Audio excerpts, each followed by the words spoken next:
വേസ്റ്റാക്കി കളയുന്ന കുറച്ച് items use ചെയ്തിട്ടാണ് കേട്ടോ ഇത്തവണത്തെ ഫസ്റ്റ് റിപ്പബ്ലിക് ഡേ ക്രാഫ്റ്റ് ചെയ്യുന്നത്. അപ്പോൾ അതിനുവേണ്ടി ഞാൻ യൂസ് ചെയ്തിട്ടുള്ളത് കാർഡ്ബോർഡ്, അതുപോലെ തന്നെ കോലുമിഠായിയുടെ ആ ഒരു സ്റ്റിക്ക്, പിന്നെ ഇതിൽ ഫ്ലാഗിന് ഞാൻ ഗ്ലാസ് പെയിൻറ്റിംഗ് ആണ് ചെയ്തിട്ടുള്ളത്. അപ്പോൾ അത് ടോയ്സ് വാങ്ങിക്കുമ്പോൾ കിട്ടുന്ന ആ ഒരു ട്രാൻസ്പെറൻറ്റ് ഷീറ്റ് യൂസ് ചെയ്തിട്ടാട്ടോ.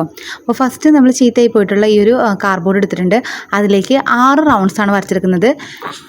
ഈ 2 റൗണ്ട്സ് സെയിം അളവിലുള്ളതായിരിക്കണം കേട്ടോ.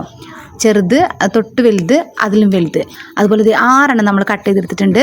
ഇനി ഈക്വൽ അളവിലുള്ള 2 റൗണ്ട്സ് ഇതുപോലെ ഒന്ന് സ്റ്റിക്ക് ചെയ്ത് കൊടുക്കാം കേട്ടോ. അപ്പോൾ ഫെവിക്കോൾ യൂസ് ചെയ്തിട്ടാണ് ഞാൻ സ്റ്റിക്ക് ചെയ്ത് കൊടുക്കുന്നത്. ഇനി നമുക്ക് ഇത് കുറച്ചും കൂടി ഒന്ന് നീറ്റാക്കാൻ വേണ്ടിയിട്ട് ഈ ഒരു റൗണ്ട്സിന് ചുറ്റും മാസ്കിംഗ് ടേപ്പ് ഒന്ന് ഒട്ടിച്ചു കൊടുക്കാം കേട്ടോ. ഇനി നമുക്ക് ഇതിലേക്ക് ട്രൈ കളേഴ്സ് ഒന്ന് അടിച്ചു കൊടുക്കാനുണ്ട്. Green, white and orange. നമുക്ക് വിസിബിൾ ആകുന്ന ഭാഗം മാത്രം പെയിൻറ്റ് ചെയ്ത് കൊടുത്താൽ മതി. സ്റ്റിക്കായി പോകുന്ന ഭാഗങ്ങളൊന്നും പെയിൻറ്റ് ചെയ്യേണ്ട ആവശ്യമില്ല കേട്ടോ.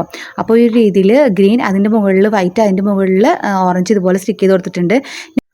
നേരത്തെ പറഞ്ഞിട്ടുണ്ടായ ആ ഒരു ടോയ്സിൻ്റെ ട്രാൻസ്പെറൻറ്റ് ഷീറ്റ് ആട്ടോ, അതിൽ നിന്നും ഒരു ഫ്ലാഗ് ഇതുപോലെ ഒന്ന് കട്ട് ചെയ്തെടുത്തിട്ടുണ്ട്. അപ്പോൾ ഞാൻ സ്റ്റിക്കോട് കൂടിയ ഫ്ലാഗാണ് ഫസ്റ്റ് കട്ട് ചെയ്തെടുത്തത്. പക്ഷേ അതിലും ബെറ്ററായിട്ട് എനിക്ക് ഫീൽ ചെയ്തത് ഈ ഒരു കോൽമിഠായിയുടെ സ്റ്റിക്കാട്ടോ. അപ്പോൾ ആ ഒരു ഫ്ലാഗ് മാത്രമായിട്ട് ആ ട്രാൻസ്പെറൻറ്റ് ഷീറ്റിൽ നിന്ന് കട്ട് ചെയ്തെടുത്തിട്ടുണ്ട്. ഗ്ലാസ് പെയിൻറ്റിങ് ചെയ്യാൻ എളുപ്പത്തിന് വേണ്ടിയിട്ട് ഈ ഒരു ഫ്ലാഗിൻ്റെ സെയിം അളവിൽ പ്രൈസ് ടാഗിൽ ഫ്ലാഗ് വരച്ചെടുത്തതിന് ശേഷം അതിൻ്റെ മുകളിലൂടെ ബ്ലാക്ക് ഔട്ട്ലൈനർ യൂസ് ചെയ്തിട്ട് ഇതുപോലെ ഫ്ലാഗ് ഒന്ന് ഔട്ട്ലൈൻ വരച്ചെടുക്കുന്നുണ്ട്. ഇനി അത് നല്ല രീതിയിലൊന്ന് ഡ്രൈ ആവണം കേട്ടോ. ഡ്രൈ ആയതിനു ശേഷമാണ് നമുക്ക് ഇതിൻ്റെ ഉള്ളിൽ ഗ്ലാസ് കളേഴ്സ് ഫില്ല് ചെയ്യേണ്ടത്. അപ്പോൾ ഇതിന് പകരം ഗോൾഡൻ കളറിലുള്ള ഔട്ട്ലൈനറും യൂസ് ചെയ്യാവുന്നതാണ്. അപ്പോൾ തിക്നെസ് ഒട്ടും കൂടാത്ത രീതിയിൽ വേണം ഇത് ചെയ്തെടുക്കാനായിട്ട്. കാരണം ഇതൊരു മിനിയേച്ചർ ഗ്ലാസ് പെയിൻറ്റിങ് വർക്കാണ്. അപ്പോൾ ഇത് നല്ല രീതിയിൽ ചെയ്തെടുത്തിട്ടുണ്ട്. ഔട്ട്ലൈൻ നല്ല രീതിയിൽ ഡ്രൈ ആയതിനു ശേഷം ഇതിലേക്ക് ട്രൈ കളറിലുള്ള ഗ്ലാസ് കളേഴ്സ് ഒന്ന് ഫില്ല് ചെയ്ത് കൊടുക്കാം കേട്ടോ. അപ്പോൾ സെൻറ്ററിൽ അശോക ചക്രത്തിന് ബ്ലൂ കളറും കൊടുക്കാവുന്നതാണ്.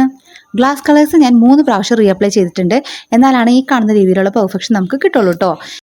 ഇനി നേരത്തെ ചെയ്ത് വെച്ചിട്ടുള്ള ഈ ഒരു ഫ്ലാഗ് സ്റ്റാൻഡിലേക്ക് ഈ ഒരു മിഠായി സ്റ്റിക്ക് ഫിക്സ് ചെയ്ത് കൊടുക്കുക. അതുപോലെ തന്നെ ഗ്ലൂഗൺ യൂസ് ചെയ്തിട്ട് ഈ ഒരു ഫ്ലാഗും കൂടി സ്റ്റിക്ക് ചെയ്ത് കൊടുക്കുന്നുണ്ട്. പിന്നെ ഗ്ലൂഗണിൻ്റെ ഗ്ലൂ യൂസ് ചെയ്തിട്ട് ചെറിയൊരു ബീഡ് ഉണ്ടാക്കിയിട്ട് അതിൻ്റെ മുകളിലേക്ക് ഫിക്സ് ചെയ്ത് കൊടുക്കുന്നുണ്ട്. ഒപ്പം ഗോൾഡൻ കളറും കൂടി അപ്ലൈ ചെയ്യുന്നുണ്ട് കേട്ടോ. ഡീറ്റെയിൽഡ് വീഡിയോ റിലേറ്റഡ് വീഡിയോയിൽ മെൻഷൻ ചെയ്തേക്കാം കേട്ടോ. അപ്പോൾ എല്ലാവർക്കും ഇഷ്ടപ്പെടാൻ തീർച്ചയായിട്ടും ലൈക്ക് ചെയ്യാനും ഷെയർ ചെയ്യാനും സബ്സ്ക്രൈബ് ചെയ്യാനും മറക്കരുത് കേട്ടോ. Thank you for watching. എല്ലാവർക്കും advanced happy republic day. By.